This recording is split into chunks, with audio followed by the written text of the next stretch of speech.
Rarely you see a design that does not use mounting clips to secure the wires or cables in place. In SOLIDWORKS Electrical 2021, we enhanced the Route Edit Through Clip functionality.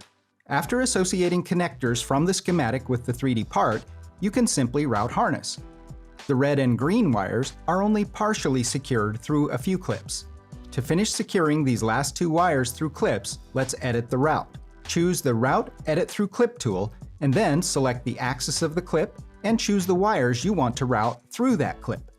In the Property Manager, a new Arrange Routes section allows you to manually arrange wires with user-defined offset, merge route to a single point, or auto-arrange the routes. We will repeat the process for the clip on the other end to secure the red and green wires through that clip. It's just that easy. Enhancements to Route Edit Through Clip capability will help designers quickly secure wires or harnesses through clips using the new controls added in the Property Manager.